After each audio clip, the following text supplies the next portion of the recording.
Hi, my name is Kim Cullen, and I'm a personal injury attorney in Winter Park, Florida.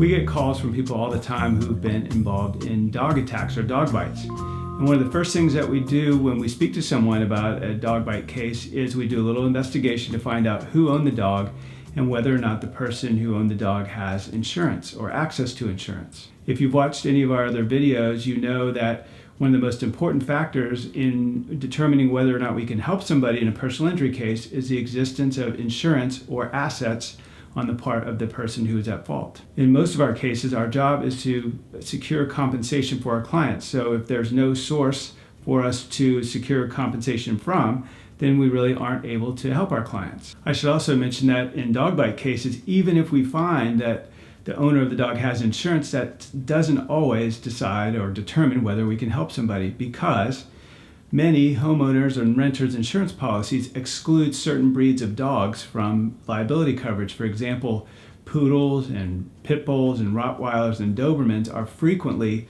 excluded from coverage. So even though the person owns a dog and that dog bites somebody, the insurance might not be available to pay. When we run into a situation where we determine that the owner of the dog doesn't have assets or doesn't have access to insurance, many people ask us, well, why can't we go after the landlord or the person who owns the property where the person lives? Because many times in dog bite cases, the person who owns the dog is living in rented property, either an apartment complex or perhaps a rented home or trailer. And there's an assumption that in cases where there's a renter-landlord relationship, that the landlord will have insurance on the home or the property where the dog bite occurred. Unfortunately, Florida law is not very helpful when it comes to holding landlords liable for dog bites. In fact, the case law tells us that unless the landlord either knows or has great reason to know that a dog is out there biting people, a dog that's living in one of his properties is out there biting people or is dangerous, then you can't hold the landlord liable for in a dog bite situation.